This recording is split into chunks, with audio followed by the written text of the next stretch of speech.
I'm David, your storyteller, sharing timeless tales from ancient legends and medieval myths to modern-day stories full of feeling. Here, you'll be wrapped in a soothing voice, relaxing sounds, and a calming space that helps you release tension, quiet your mind, and fall into a deep, restful sleep.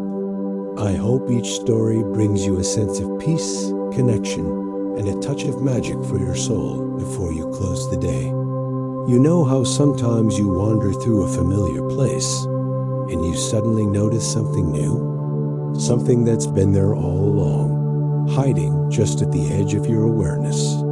That's the kind of moment we'll have tonight. You probably won't survive this cozy little story without feeling like curling up under a blanket by the end. I hope each story brings you a sense of peace, connection, and a touch of magic for your soul before you close the day. You know how sometimes you wander through a familiar place and you suddenly notice something new? Something that's been there all along, hiding just at the edge of your awareness. That's the kind of moment we'll have tonight. You probably won't survive this cozy little story without feeling like curling up under a blanket by the end. So before you get comfortable, take a moment to like the video and subscribe, but only if you really like what I do here. And if you're still awake enough, tell me where you're listening from and what time it is where you are. Now, turn off the lights, maybe turn on a fan for some soothing noise, and let's go on a journey together tonight, or some meditation to help the audience relax their minds. You shuffle along a narrow trail at the edge of an old village. It's one of those slow afternoons when the air feels a little thick, the kind of air that makes your eyelids heavier with every step. The sky is overcast, layers of gentle gray clouds stretching all the way across the horizon. No hurry in the air, just a sense of pause, like the whole world decided to breathe out at once. The stones under your feet are uneven, moss curling between them like soft green threads in an old tapestry. Birds trill somewhere nearby, hidden in the tangled trees, and the occasional flutter of wings punctuates the stillness. That's when you see it, a wall you've never noticed before. It's old, built of pale gray stones, fitted together with that kind of roughness that says no one's looked after it for a very long time. Ivy hangs in thick, tangled ropes across the surface, reaching downward, pooling into soft piles where it meets the earth. There's a gap in the ivy, just wide enough for you to step closer, and when you do, you find something else, something even more curious. An iron gate, crooked and rusted, leans into the stone like someone once tried to keep it shut, but gave up long ago. The hinges look frozen, but the space between the bars calls to you with that gentle, irresistible curiosity, the kind that makes you want to see what's on the other side, even though you don't know why yet. It's the kind of moment that doesn't really belong to the busy parts of life. It's quieter, like the feeling of opening a book on a rainy day, or discovering a seashell in the pocket of an old jacket. You rest your hand on the iron bars. They're cool, slightly damp, and flaked with old rust that dusts off like cinnamon. With a soft groan, the gate gives way. You don't have to push hard. It's as if it wants to open, like the garden has been waiting for you. The first step inside is met by the smell of green things, damp earth, wild herbs, a faint hint of old roses long past bloom. The air is cooler here, the stone walls holding a kind of hush, like a secret someone tried to forget, but never could. Around you, the garden stretches in gentle disarray. Nothing is sharp or neat, everything blurs at the edges. A tapestry of soft greens and wild golds. Ferns tumble over low walls. Lavender brushes your sleeves as you move. A bird, small and brown, flickers through a tangle of branches overhead, almost as if to say, "Oh, it's you." There's something both ancient and timeless about it. You can't tell if this garden was made last year or centuries ago. Maybe both. And then you remember reading somewhere about gardens like this. Secret gardens built beside monasteries or forgotten villas, designed as spaces for rest, not display. Some monks in medieval Italy were known for planting enclosed herb gardens called hortus conclusus, little walled gardens meant for meditation. Could this be one of those? Could someone, long ago, have sat exactly where you are now, surrounded by lavender and thyme, listening to the same soft bird song curling up through the leaves? It's a nice thought. The ivy twists around everything here, but in a way that feels soft, not wild. It's like time has slowed down and draped itself across the branches. Even your breathing feels slower, more even, matching the gentle hum of life all around you. Somewhere behind you, the iron gate swings slightly in the soft breeze, creaking now and then, not in a spooky way, but almost like it's whispering to itself, retelling old stories no one's heard for years. There's a worn stone bench just a few steps ahead, dusted with lichen and curved in that comfortable way benches always seem to do after standing for hundreds of years. You sit down. The stone is cool beneath you, grounding, steady. And here's where something odd happens, something small, but enough to make you wonder. At the edge of the stones, tucked behind a spill of fern, you notice a tiny carving. It's a symbol, faint and weather-worn, but still visible if you tilt your head. A small crescent moon wrapped inside a circle of curling ivy leaves. It's not something you recognize. You think for a moment of the old mason's marks you've seen in picture symbols builders used to sign their work centuries ago, almost like an ancient signature. But this one is different, more delicate, more intentional. Almost like someone wanted it to be seen only by those who were willing to sit still long enough to notice it. To this day, no one knows for sure the full meaning behind many of those old garden marks. Some scholars think they were signatures. Others think they might have been protective symbols, or just something left by the gardeners themselves, marking a moment in their work they wanted to remember. And now, you're here, noticing it, just like they probably hoped someone would. A faint breeze brushes your face again, carrying the mingled scents of mint and rain on old stone. You settle a little deeper on the bench, letting the garden press its gentle, silent weight around you. No hurry, no noise except the occasional rustle of leaves and that quiet, content sigh of old places when someone finally visits again after a long, long while. Somewhere above, the clouds shift, letting through a patch of pale, glowing light, the kind of light that doesn't make shadows, just softens everything, like warm breath against cold glass. It's hard to tell how long you sit there. Time in gardens like this works differently. You might have sat for minutes or years. You shift slightly on the stone bench, stretching your legs out along the mossy flagstones. The garden doesn't feel abandoned, not really. More like it's been waiting. The kind of patient waiting that gardens know how to do better than people ever could. Beyond the bench, a small winding path curls through the undergrowth, half covered in fallen leaves and tiny white blossoms. You follow it, brushing past stems of rosemary and tall grasses, your fingertips lightly skimming their soft edges. The plants seem to part for you, as though they remember footsteps, as though they've been rehearsing this welcome for a very long time. Around a bend in the path, you find something unexpected. A wooden archway, half collapsed but still standing, its beams overgrown with twisting morning glories.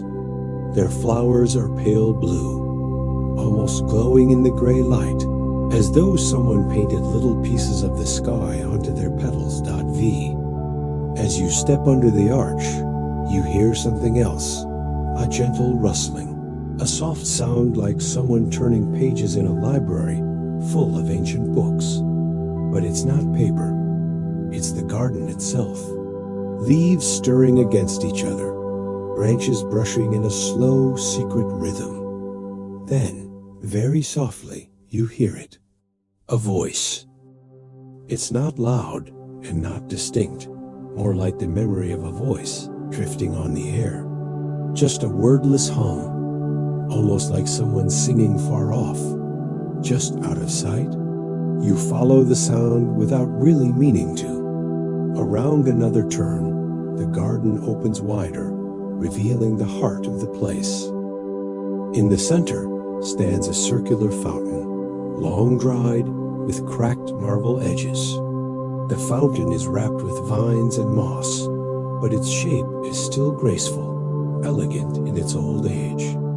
The base of the fountain is carved with flowing patterns, curves, and spirals, soft lines that make your eyes feel sleepy just following them. Standing beside the fountain is a figure. They don't startle you. Their presence feels like it belongs here, like they grew out of the garden itself. It's a woman, dressed in layers of soft linen, the colors faded by time greens, the faintest touches of rose and silver in the folds. Her hair is long, braided loosely down her back, with little wildflowers caught in the weave. She turns slightly when she notices you, and her face is kind, warm, with that quiet look of someone who's been waiting for you, but isn't in any rush at all. Welcome, she says softly, as though speaking aloud is a thing done gently here. You nod, and something about the way she looks at you makes your shoulders relax a little more, as if you've slipped into an old chair you'd almost forgotten about. This garden, she continues, her voice calm and measured, was planted long ago for those who wanted to remember. You glance around at the wild greenery, at the birds darting in the branches, at the faint shape of the carving on the stone bench behind you. Remember what? You ask, your voice feeling soft, like the garden itself is encouraging you to speak gently. She smiles again. Anything, everything, whatever was lost, or whatever you haven't found yet. The woman kneels beside the fountain, her hand trailing gently through the soft moss lining the cracked marble. The builders of this place were said to be travelers, she explains. Scholars, artists, quiet thinkers who didn't fit anywhere else. They built gardens like this wherever they went, and always left a mark behind a small sign, a carving, something only those paying attention would ever notice. You think again of the crescent moon carved by the bench. There's a story, she continues, brushing a strand of hair behind her ear, of a hidden society of gardeners who traveled across Europe centuries ago, planting secret places like this. Their name was never recorded, or maybe it was erased. Researchers still wonder if these gardens were connected, like quiet islands scattered across the world, little sanctuaries for wandering souls.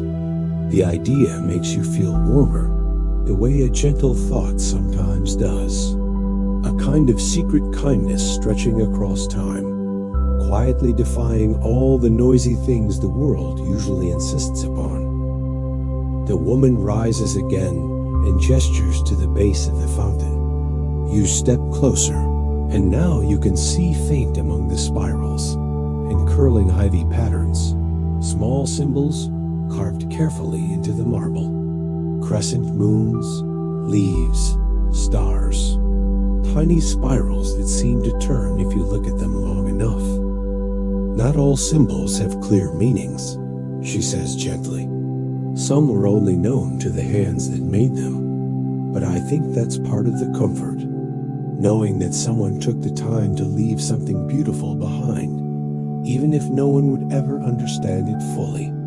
You find yourself smiling slightly, that warm, sleepy kind of smile that only happens when the world has gone quiet enough to let you breathe the way you're supposed to. Beyond the fountain, another path winds deeper into the garden, partially hidden beneath a spill of honeysuckle and tall grass. The woman follows your gaze. Would you like to see the heart of the garden? She asks softly.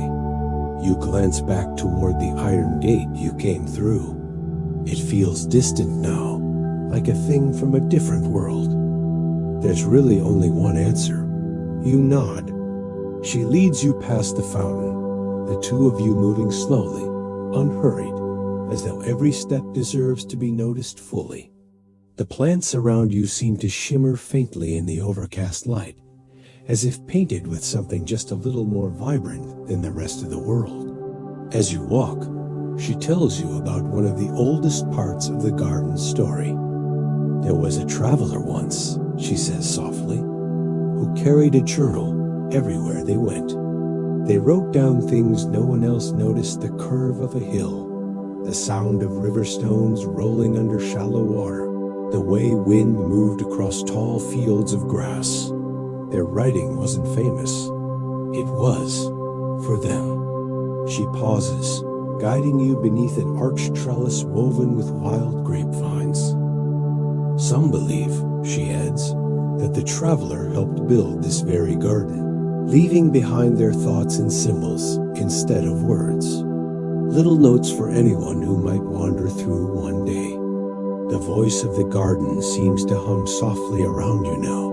The rustle of leaves, the flutter of birds, the hush of petals brushing against one another. The voice of the garden seems to hum softly around you now. The rustle of leaves, the flutter of birds, the hush of petals brushing against one another. You reach the edge of a soft clearing, and ahead is a gently bubbling sound, the faint trickle of water, hidden but unmistakable. The woman turns to you again, her smile steady. The heart of the garden, she says, is waiting. The path narrows as you step forward, soft grass brushing your ankles, the scent of wild mint drifting upward every time your foot presses gently into the earth. The woman walks beside you in silence now, as if the closer you come to the heart of the garden, the fewer words are needed. Branches arch overhead like a cathedral roof, woven with green and dotted here and there with soft blooms, pale pinks, delicate whites, the occasional burst of violet. The world feels softer here, as though even the air has been folded in layers. Then you see it. The pool. It's not large, more like a shallow basin of water, nestled within a ring of stones, most of them worn smooth by time. Water bubbles up gently from a hidden spring beneath, sending tiny ripples curling outward in endless circles. The surface catches the light in that soft, blurry way that makes you want to stare at it until your thoughts drift off into nothingness. Around the edge of the pool, you notice something remarkable: small objects tucked between the stones. Little tokens. A smooth pebble here, a folded slip of paper there, a rusted coin, a length of faded blue thread, curled like a sleeping caterpillar. They're offerings, the woman says gently, kneeling at the edge of the water. Forgotten wishes. People who found this place long before you, leaving behind quiet hopes. You kneel beside her. The surface of the water is so clear you can see the stones beneath it, glimmering with faint flecks of quartz, like tiny stars caught underwater.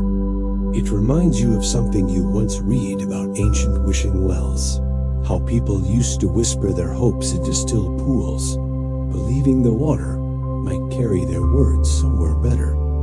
There's a legend The woman continues quietly, tracing her fingers across one of the smooth stones. About a traveler who sat here under this very tree. They left behind a folded note, one that no one has ever dared open. It's still here somewhere, tucked among the offerings. You glance around at the objects scattered near the pool. Which one could it be?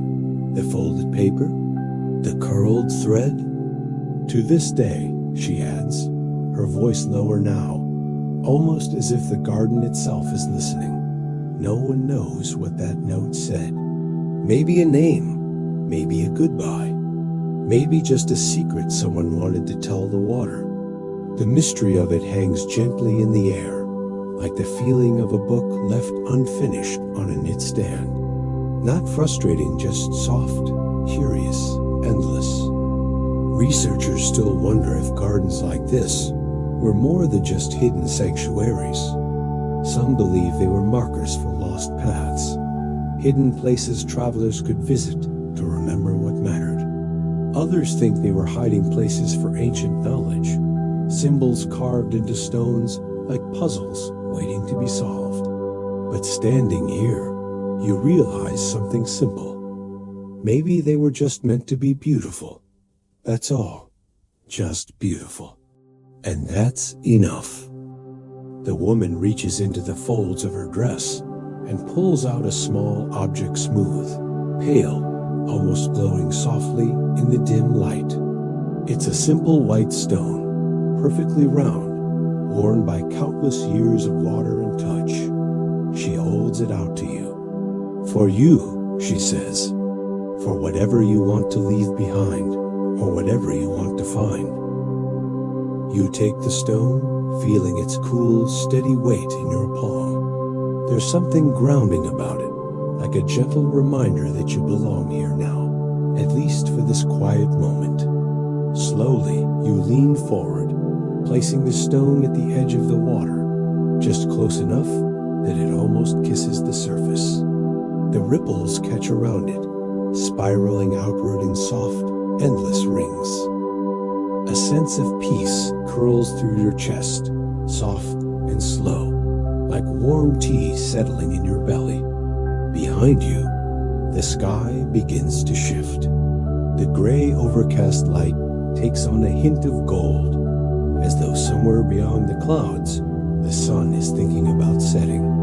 The garden hums quietly, the little voice of the leaves brushing together, birds flickering through branches, the steady, endless whisper of bubbling water. You glance over at the woman again, but she's moved farther away now, standing near the archway, half hidden by the curve of the vines. She gives you a soft nod, like someone satisfied that you've seen what you needed to see. ...